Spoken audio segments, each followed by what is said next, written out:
My parents demanded every possession in court, then the judge read out my true net worth. Stick with me while I share my story, and if it touches you, don't forget to support our channel by hitting that subscribe button, dropping a like, and sharing it with the people you care about. I never thought the people who raised me would try to legally destroy me for money. My name is Rhea Cole, and for most of my life, I believed family meant loyalty. I worked 2 jobs through college, paid my own rent, and never asked my parents, Glenn and Maris, for help. They always said they were proud, but something changed when my work started paying well. At first, it was small comments. They asked how much I earned. They hinted that I owed them for raising me. When I refused to share my finances, they became cold. Calls stopped. Holidays were quiet. Then one day, a court notice arrived. My parents were suing me, claiming everything I owned belonged to them. I felt sick. Not because of money, but because it proved their love had limits. In court, they told the judge they sacrificed everything for me. They said I was selfish. I sat there shaking, remembering every night I struggled alone. When the judge asked for my financial records, my parents looked confident. They expected control. Instead, the judge read out my assets. Properties. Contracts. Savings. Everything was legally protected. My net worth was far higher than they imagined, and none of it belonged to them. The courtroom went silent. My parents looked shocked. Their lawyer had nothing to say. The judge dismissed their case and ordered them to pay legal costs. I walked out feeling empty but free. I didn't win money that day. I won my independence. I lost my parents, but I gained peace. Sometimes, the hardest betrayal teaches you the strongest lesson: protect yourself, even from family. I am Rhea Cole, and my life has always been quiet. I never chased attention or approval. I preferred routine, stability, and staying out of the spotlight. While others spoke loudly about dreams, I focused on effort and patience. Progress, to me, was something built slowly, without noise. I grew up believing strength meant endurance. I learned early to depend on myself. I handled responsibilities without complaint and learned not to ask for more than necessary. I didn't live carelessly or take risks. Every choice I made was careful, measured, and practical. My parents, Glenn and Maris Cole, were the center of my world for a long time. I believed trust was automatic between us. They were my only family, and I never questioned their intentions. Even when things felt unfair, I told myself loyalty mattered more than comfort. I kept my life simple on purpose. No luxury, no show.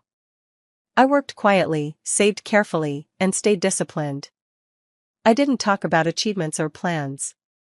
I believed privacy protected peace. What I earned alone, through long hours and personal sacrifice. At family gatherings, I stayed in the background. I listened more than I spoke. I avoided conflict and never challenged authority. I thought silence was respect. I thought patience would be rewarded. Looking back, I see how invisible I made myself.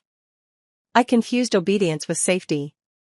I believed being dependable meant being valued. I trusted that my effort would be seen without explanation. My world felt small, but secure. I didn't imagine it could break so suddenly. I never expected that the same people I relied on would one day see me as something to take from. At that time, my life felt steady and controlled. I didn't know I was standing on ground that was already cracking. Responsibility arrived early for me. While other kids relied on allowances, I learned budgeting before adulthood. Every outfit, every book, every basic need came from my own effort. I worked weekends, holidays, late nights, stacking hours instead of memories. Nothing was handed to me. Education became another weight I carried alone. Tuition forms, debt agreements, interest rates, I signed everything myself. No guidance, no backup. I learned how heavy independence could feel when you had no safety net beneath you. Housing followed the same pattern. I covered monthly payments, utilities, repairs. I moved when I had to, packed my own boxes, started over without help. Stability wasn't given, it was something I built quietly, piece by piece. Yet despite contributing nothing financially, my parents dictated everything. Choices, schedules, priorities, each decision required approval. Saying no was treated like betrayal. Disagreement was labeled disrespect. Control was constant, even when support was absent. They repeated the same phrase whenever I questioned them. According to them, blood meant obligation. But obligation only applied in one direction. I gave time, energy, obedience. What I received were rules and expectations. Whenever I tried to set limits, guilt followed. I was reminded of sacrifices I never asked for. Gratitude was demanded, not earned. My independence was praised publicly but punished privately. I learned to stay quiet to avoid arguments. Silence became a survival skill. I adjusted myself to fit their comfort, even when it cost me peace. The imbalance felt normal because it had always existed. Looking back, I see how carefully dependence was enforced without assistance. They shaped authority without responsibility. I carried the cost while they held the power. At the time, I believed this was what devotion looked like. I didn't know fairness could exist inside family. I just kept paying, working, and obeying, hoping one day the effort would balance out. Change arrived the moment my work began producing real returns. What started as side projects grew into steady contracts. Invoices cleared. Accounts strengthened. Stability finally felt real. I didn't announce it or celebrate. I simply continued forward, careful and reserved. The shift at home was immediate. Questions became inspections. Conversations turned sharp. Curiosity changed into entitlement. I was asked to open records, explain balances, justify decisions. It wasn't concern. It was expectation. I declined calmly. I explained that my finances were private and already committed elsewhere. I spoke respectfully, believing maturity would be met with understanding. Instead, the response was cold and instant. I was accused of forgetting my place. Sacrifice was thrown back at me like a debt. I was told success had changed me. Gratitude was questioned. Loyalty was measured by access. Overnight, warmth disappeared. Messages stopped. Invitations vanished. Concern turned into silence so loud it hurt. I hadn't been disowned formally, but I was erased emotionally. I replayed that conversation for weeks, wondering how a simple boundary became a crime.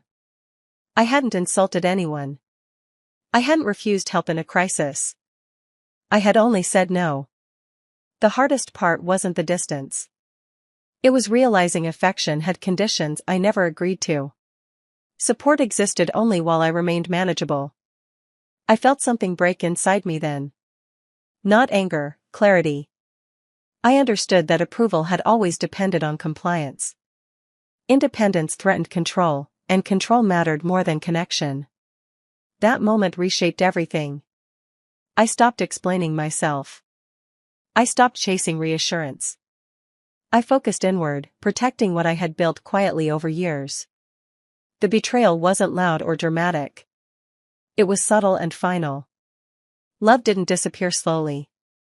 It shut off completely, like a switch flipped the second I chose myself.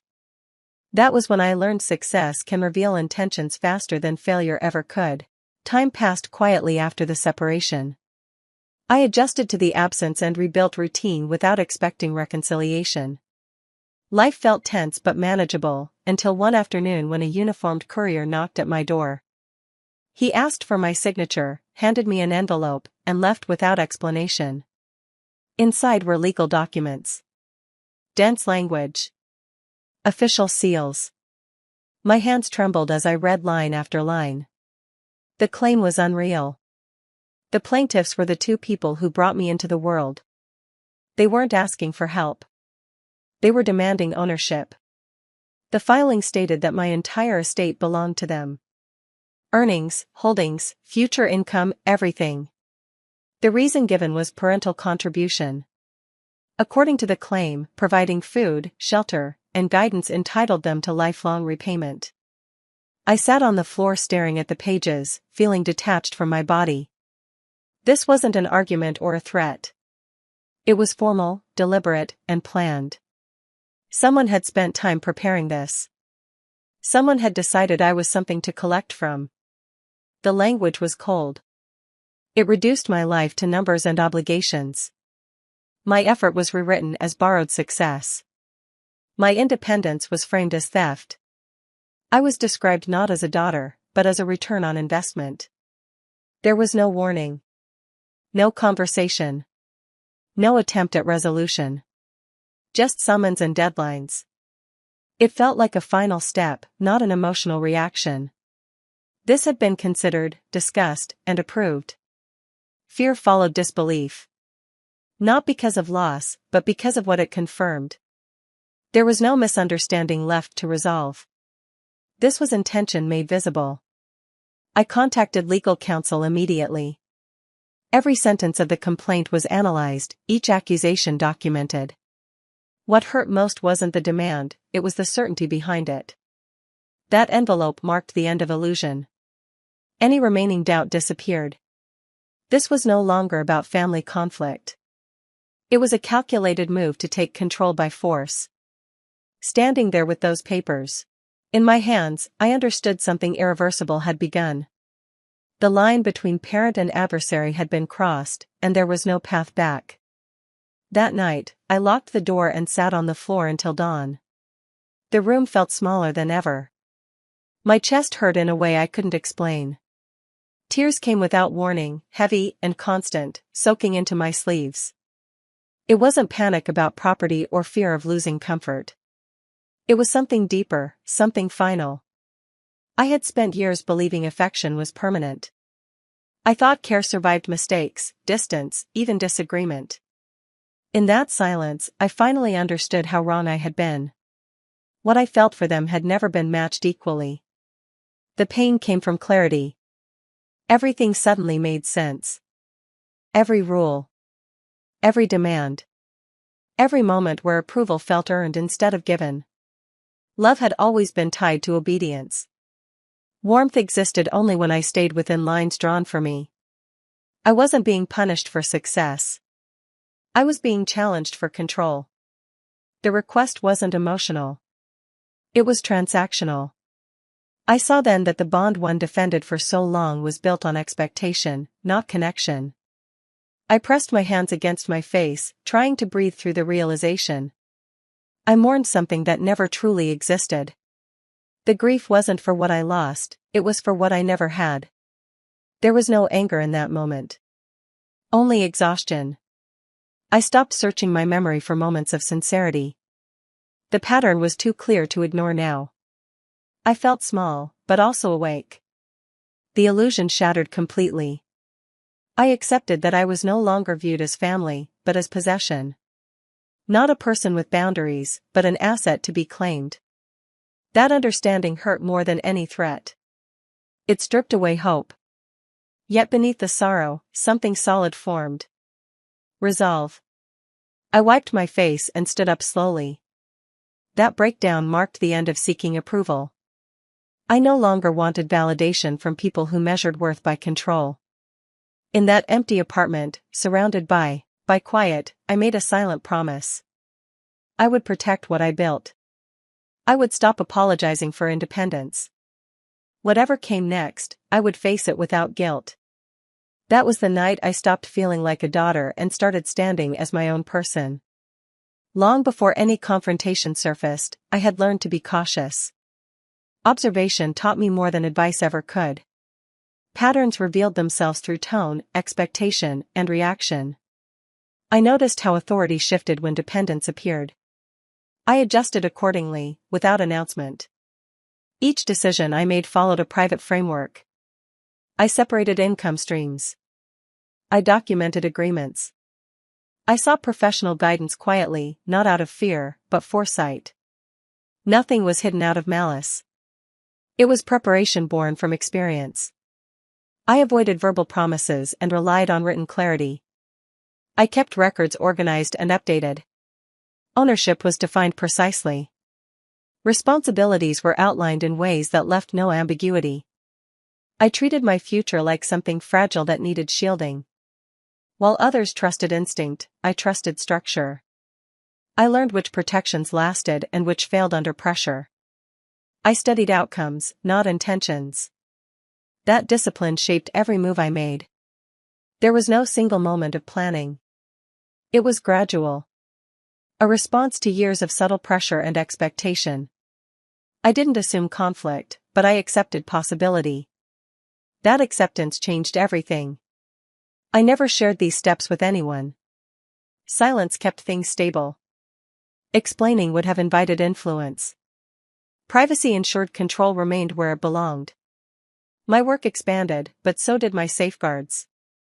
I built layers that didn't rely on goodwill. I avoided informal arrangements. Everything had purpose, balance, and distance. What looked simple from the outside was deliberate beneath the surface. I lived modestly, but prepared thoroughly. I didn't chase validation. I focused on permanence. Those preparations weren't acts of rebellion, they were acts of self-respect. I believed stability should not depend on moods or approval. When trouble finally arrived, it didn't catch me unprepared. What others assumed was vulnerability was actually structure. I had built quietly, patiently, without drama. That hidden groundwork became my anchor. It wasn't about winning later. It was about surviving with dignity if trust ever collapsed. And when it did, I didn't scramble. I stood on foundations laid long before anyone noticed. The courtroom felt tense as I entered, carrying only my calm and documents. My parents took the front row, faces composed like actors. Maris's eyes glistened as if pain alone justified her claim. Glenn's voice was steady, rehearsed, emphasizing years of support and devotion. Their narrative was polished, designed to sway sympathy. They described sacrifices in precise terms, detailing what they gave and what they expected in return. Every word was calculated, measured to paint themselves as heroes wronged by their own child. They glanced at me occasionally, confidence radiating, certain their performance would succeed. I remained quiet, seated, letting the room settle. I didn't need theatrics. My presence alone contradicted their claims. I had nothing to prove emotionally because my preparation spoke for itself. I reviewed my papers calmly, each contract and account ready to support my position. The judge observed with steady attention. Every argument my parents made was met with quiet scrutiny. The air grew heavy with anticipation as their stories unfolded, trying to mask entitlement as concern. Yet, behind every tear and pause, there was a sense of expectation. They believed guilt would be assumed, not earned. I could feel the energy shift subtly but unmistakably. Silence filled spaces where tension once thrived. My parents' smirks, once confident, began to falter. The courtroom seemed to lean not toward their performance, but toward clarity, documentation, and reason. It was clear. For the first time, the momentum wasn't theirs. I hadn't needed to interrupt or argue yet. The structure, the preparation, and the truth I brought with me quietly started turning the tide. The day had begun with them in control, but by the time the judge asked for evidence, the room already sensed the balance was tilting. The performance was impressive, but facts were stronger than theatrics. When the judge requested my financial records, the room shifted instantly. My parents straightened, eyes bright with anticipation, certain they would see only modest numbers. They whispered to each other, exchanging confident glances, sure their victory was imminent. I handed over the folders calmly, each one meticulously organized. Contracts, property deeds, bank statements, all arranged clearly and legally, ready for review. There was no hesitation, no nervous fumbling. The weight of preparation rested quietly in my hands. As the judge began reading aloud, the tone in the room changed. Every line revealed holdings, assets, and investments that were substantial yet fully protected. Accounts previously unknown to them came into focus. Legal arrangements I had carefully structured over the years were now visible to everyone. I noticed my parents' expression shift almost imperceptibly at first, then more sharply. Confidence faltered. Their whispered reassurances died on their lips. Each number presented contradicted their assumptions. Their plan of claiming entitlement suddenly looked fragile. The court grew still. Even the clerk and attorneys seemed momentarily caught off guard by the clarity and scale of the information. It wasn't a dramatic display, but a quiet, undeniable demonstration of independence and preparation. My parents leaned forward instinctively, as if proximity could bridge the gap between expectation and reality. But there was nothing to bridge. The truth was absolute, articulated in figures and legal documents that left no room for manipulation. In that moment, power shifted imperceptibly but permanently. The anticipation in the room transformed into stunned silence. What they had assumed was within reach had already slipped beyond their grasp. The financial disclosure wasn't just numbers. It was proof of foresight, restraint, and self-reliance, elements that my parents could neither challenge nor reclaim. The judge's voice carried steadily across the room as each detail was announced. Homes purchased in my name, commercial properties, legally protected trusts, and carefully structured investments were listed one by one. The numbers were far beyond what anyone expected. I sat quietly, letting the words fill the courtroom. My heart remained steady. I didn't need to react, for the impact was evident in the expressions around me. Gasps, widened eyes, and sudden silence replaced the confident chatter from moments before. My parents' faces changed almost instantly. Maris's lips pressed tight, and Glenn's hands clenched, trying to maintain composure. The smug certainty that had carried them into the courtroom evaporated as they realized the extent of what they could never claim. Every asset, every financial arrangement I had painstakingly protected over the years now stood revealed, untouchable and beyond their reach. The independence I had quietly built was now undeniable and visible to all. The judge continued, systematically going through trusts and contracts that ensured I retained full control over my wealth. Nothing was overlooked. Legal safeguards that I had set in place were clear, leaving zero room for dispute. The magnitude of the numbers shocked even the court staff. The room's atmosphere shifted completely. Power had changed sides without a single raised voice or dramatic gesture. This moment wasn't just about money. It was about validation. Every decision, every precaution, every year of careful planning had culminated in this undeniable truth: I was untouchable. For the first time, the reality of my independence was crystal clear to everyone present. My net worth wasn't just numbers, it was proof of foresight, resilience, and self-sufficiency. By the time the judge paused, the courtroom understood something my parents had refused to see: control had shifted entirely, and it wasn't coming back. The moment hung heavy in the courtroom. Maris's hand flew to her mouth, eyes wide with disbelief. Glenn's usual composure vanished, leaving his face drained and colorless. Every confident gesture he had relied on crumbled instantly. Their attorney, who had been prepared for every possible objection, faltered mid-sentence. Papers shuffled nervously, eyes darting between the judge and my parents. The careful arguments, the rehearsed narratives, all of it now seemed futile. The judge's words were firm and precise. One by one, each claim was addressed and dismissed. Legal authority clearly confirmed what the documentation had already shown: my parents had no entitlement to anything I owned. Shock settled over the courtroom like a sudden chill. Conversations died in midair. Even spectators leaned forward, sensing the complete reversal of expectation. What had begun as a confident display of entitlement now looked like public defeat. Maris slumped slightly in her seat, as if the air had been removed from the room.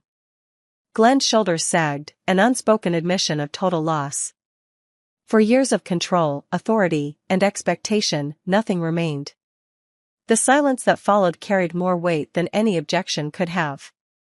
Their power had evaporated visibly in front of everyone present. Every smirk, every whispered plan, every expectation of gain now faced undeniable truth. Witnesses and court staff exchanged subtle looks, realizing the depth of the collapse. My parents' certainty had been shattered completely. I remained composed, seated calmly as the ruling continued. There was no triumph in my expression, just relief and quiet vindication. The judge's decision didn't just protect my assets, it exposed the illusion my parents had built. That day, their authority, their influence, and their assumed claim to control were dismantled publicly. The collapse wasn't dramatic, but it was absolute, leaving no room for recovery or denial. The final words echoed in the courtroom. The judge instructed that all expenses incurred during the trial, the filing fees, attorney charges, and other costs, were to be borne entirely by my parents. Every attempt to claim what wasn't theirs had ended in tangible consequence. I stayed still, absorbing the moment without outward emotion. There was no need for celebration, no desire to display satisfaction. The satisfaction wasn't in their loss, but in the restoration of balance and fairness. The ruling wasn't just about money, it was acknowledgement of boundaries finally recognized and enforced. Every document, every precaution, every careful step I had taken over the years now mattered in full. My parents looked on, stunned and defeated. The weight of the court's decision settled on them like an invisible burden they could not escape. This wasn't a public humiliation staged for effect, it was a quiet, undeniable conclusion that left their expectations in ruins. I collected my belongings and left the courtroom calmly. Each step felt lighter, the air clearer. The sense of relief was profound, not because I had won, but because truth had been acknowledged and independence affirmed. I didn't speak of vengeance, nor did I seek validation from the outcome. The silence in which I carried my triumph made it stronger. Freedom was more potent than any boast, and peace more satisfying than any dramatic retaliation. The judge's decision marked a closure I had long awaited, recognition of my rights and validation of my foresight. I walked away with dignity intact, unaffected by their protests or disbelief. In the quiet aftermath, I understood what revenge truly meant. It wasn't spectacle or anger, it was security, clarity, and the unwavering knowledge that I had preserved what was mine. For the first time in years, I felt unshackled, my life fully my own. The court had not only protected me, it had delivered a reckoning without drama, leaving only truth in its wake. Stepping out of the courthouse, the weight I had carried for years seemed to lift. The streets felt open, the air sharper, and every sound sharper, yet lighter. There was no celebration, only a quiet clarity I had never experienced before. I thought about the years spent striving for approval, the countless compromises, the silent endurance. All of it led to this moment where independence wasn't just a concept, it was reality. The people I had relied on most had revealed their true priorities, and I had survived without losing myself. Grief settled in quietly. I mourned the bond that was never authentic, the trust one had offered freely, and the illusions of care I had held on to. Yet alongside that sorrow was relief, a recognition that I no longer needed validation from those who equated love with possession. The peace I felt wasn't tied to money or assets. It came from knowing I had preserved my autonomy, that every decision, every precaution, every quiet effort had ensured I remained untouchable. For the first time, my life felt fully mine. Reflection brought a hard lesson: protection is not selfish, it is essential. Boundaries are not cruelty, they are survival. Betrayal, though painful, had taught me what affection had never managed to convey. I walked past familiar streets, seeing them differently now, not as spaces I once shared, but as territory reclaimed for myself. Freedom wasn't loud or public, it was quiet, steady, and unwavering. That day marked an ending and a beginning.